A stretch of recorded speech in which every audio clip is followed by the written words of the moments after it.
Hi, welcome to Boom It's on the Blockchain. My name's Alastair Caithness, and today I'm joined by our co-hosts, Dave, Rogers, and Shep. Good to see you guys. Hey, good to see you, Al. Hey, Shep. Good to see you, Al. Good to see you, Dave. Yeah, perfect. And today we're going to speak about wind farms. Essentially, we're going to start looking at the amount of energy wind can create offshore. And this is going into the North Sea, offshore Denmark. And then we'll start looking at our favorite place in the US, up there in Wyoming. You can see Shep's got his free baseball hat from the Dino guys. Thanks for sending that through to Shep. Appreciate it, So as part of Transition Energy, we're looking at different projects out there that are making a huge difference. So, over to you, Dave. You've been doing a bit of research this week. Well, yeah, actually, I was looking up some stuff, and I ran across this article on the internet. It was pretty cool. It's actually a couple months old now, but it's about a project that Denmark is working on. They're actually building an energy island off the shore of Denmark and out in the Black Sea. No, excuse me, in the North Sea. And so this is the world's first energy island. It's going to be huge. I pulled up a bit of video on it, and it's a project that it's going to run about 12 years out. They're expecting it to be completed about 2032 or so. But I mean, it's about $34 billion to produce it. And it's essentially when all is said and done, there'll be a first stage. It'll produce about 3 gigawatts of energy. And then it's going to grow to about a 10 gigawatt plant. And it won't be servicing just Denmark. There'll be other beneficiaries like Germany, the UK will be able to benefit from this as well. But the output will actually produce more than 1.5 times the energy that Denmark currently consumes. So this is a huge, huge project in terms of scale, and it's the first of its kind. That's amazing, Dave. So this project's going to produce all the electricity that Denmark needs. It can produce, more than what it will need, and it won't be just for heating homes and whatnot. It'll be used for to support shipping, for aircraft. They're talking about industry being able to benefit from this energy as well. And there are a lot of tangential projects about how it will improve fisheries, and they'll be able to create what's the word? Sorry, you're going to have to cut this part out. But essentially man-made reefs. They're going to turn the bases of a lot of these wind turbines into man-made reefs, and they'll be able to expand the population for fishing. So there's going to be a lot of the birds, environmental factors for birds, Dave? Is it going to kill a few birds, this thing out in the middle of the sea? All the seagulls flying around? Well, I don't know. You get a lot of migrations going across the North Sea. That's a problem that people are looking at. It's just like see these big turbines, the ones that are the wingspans are like 200 feet. Apparently, if a bird goes into that, it's a bit like going the propeller of a airplane. Just goes like that. Yeah, it's not an insignificant problem. I think you probably see it more on land-based wind farms, but it's something that certainly people are considering. It's like anything you do at one point of the ecosystem can affect every other thing within the other part of the ecosystem. But so, we've just looked at offshore wind farm, huge facility Dave brought up outside Denmark, essentially providing enough energy for, Denmark plus 50% more, Scotland should be basically wiring into that one. But let's come back to look at onshore wind farms in Wyoming and what's interesting about onshore wind and how they work with solar. So over to you, Shep. Yes, I was speaking about Dino Solar, who's a subsidiary of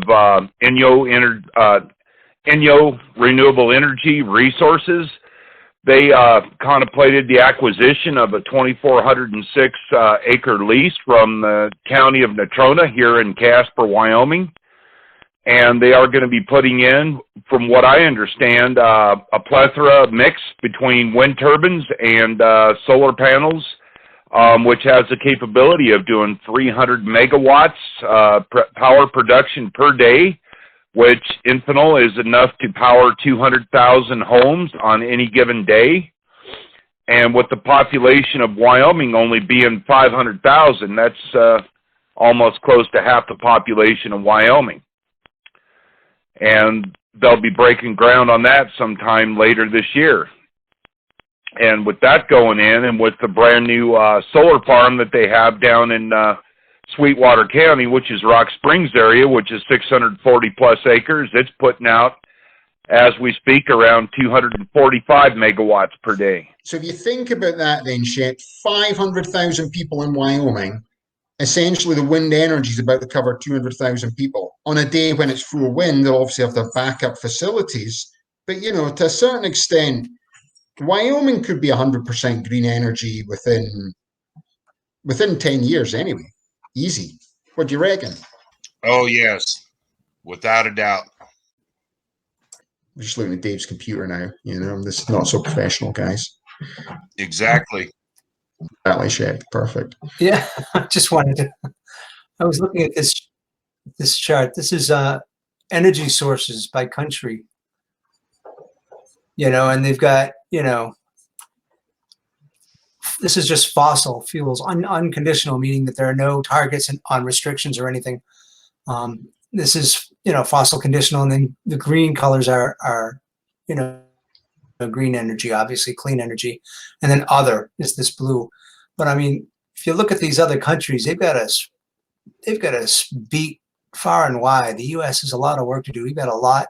72% of our energy is still coming from fossil fuels, unconditional, no targets.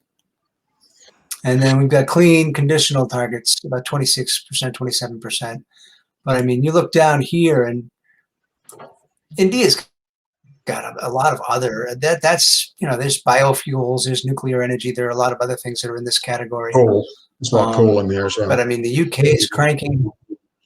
Yeah. And that coal we've got in Pike County might come in handy yet, guys, you know. Shane always used to say to me, that coal in Pike County is worth something yet, you know.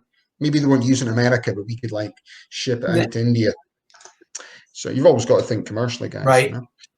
So we've got several hydroelectric dams here in Wyoming also. Yeah, that's another big thing as well. Pretty amazing, actually, guys. You know.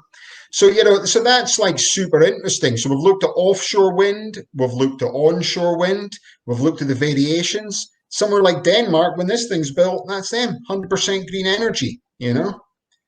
They've got to have backup facilities ready if something goes down. I think anything that showed us what happened in Texas when it had that huge freeze was the fact that, you know, people didn't have electricity sometimes for like 3 weeks. You know, not only did all the wind turbines freeze because it went so cold, but there was a lot of cracks in the pipelines as well. Now to our new favourite section, Chewing the Cud. Over to you, Dave. Tell us something interesting. It's springtime here in California, so just getting a little rain actually this week. So there's your weather forecast. Just planning on doing a little bit of planting, spring planting, get the garden going, you know, pulling weeds out of the front yard. Really, really exciting stuff. But it's, you know, that's the season. Oh yeah. I'm gonna have a great big huge mural on my wall of big wind turbines. It's coming in the mail. It's, heck, I don't know, 48 by 48. Jeez. I thought it was kind of cool. You know, so well, the one thing I want to talk about this week is like my favorite book, Halliburton. Oh. But what I was thinking, the politics of oil and money. No, this is just an interesting perception I made. I was reading about it. Okay, if you think of President Trump, right? He rated himself as always the guy that did the big deals, you know? So if you're thinking about that guy doing the big deals, right? But Dick Cheney, he did a deal that was basically $60 billion compared to what's Trump's biggest deal, Dave? A bit of research right now. Let's Google right now, what's President Trump's biggest real estate deal, you know? You know, what do we reckon? $5 billion. I don't think he's maybe done anything bigger than $5 billion. That's big. as soon as I Google something about Trump, I'm going to get hit with a gazillion ads. This is why you don't want to Google about it. No, but he's coming back on the scene. President Trump's biggest deal ever, Well, I'm just making a point here. His biggest deal, biggest deal to China, is it? Yeah, sign a trade pact. Oh, sign the trade pact. Oh, right. But that was a big deal. No, it's actually a quote from him saying this is the biggest deal anyone has ever made. So you got to take it for what it's worth. Yeah, but that's not a private deal for his private company. We're talking about Dick Cheney, 60 billion Halliburton. That's a pretty big deal. Let's talk about his private. His biggest private for Trump Enterprises. Is it Trump Enterprises? Trump Towers? What's it called? Is it Trump Towers? Yeah. Trump Towers, biggest deal ever. Yes, I think that's what they call it. Yeah, well, that was, you're talking about the $7 billion Halliburton deal? Yeah, let's have a look. No, it was 60 billion in the end. So it was. But there were no bid contracts. Yeah, we're comparing deals here. We want to know who's the big dog when it comes to the big deals, and I actually think it's Big Dick. Big Dick Cheney is the big deal merchant, whereby Trump, he's just more of the wee deal guy, the wee dog in the room. But, if he went in the room with Cheney, look at him, everybody. Look at that guy. That guy, can you see his face? That guy there, he's the big dog. That's the big dog, ladies and gentlemen. Trump's the yip, yip, little dog, when it comes to big deals. Obviously, he's done a lot of stuff. He's more successful than the three of us put together. We accept that. But when it comes to big deals, Cheney's obviously got him in his top pocket, So that's my useful information today that people can, this is the sort of stuff that keeps me up awake at night. Anyway. Oh, well, that's perfect. So great then, guys. Well, appreciate that. Thanks again for coming on Boom It's on the Blockchain. We'll have the Adam NFTs. We'll start learning information from that. We'll share one with everyone at the close here. It's a great way to, finish off the show. So thanks again, guys. All right.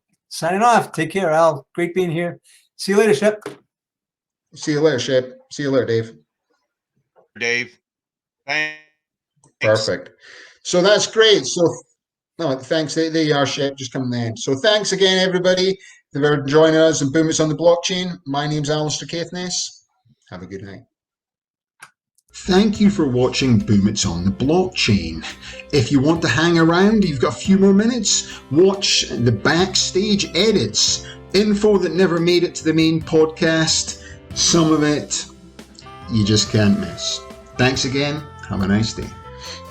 So sorry. So this is our best video so far. 32,400 views. Not really much to do. We're talking about the Roadrunners. It basically says watch a live Roadrunner. You ready for it, Dave?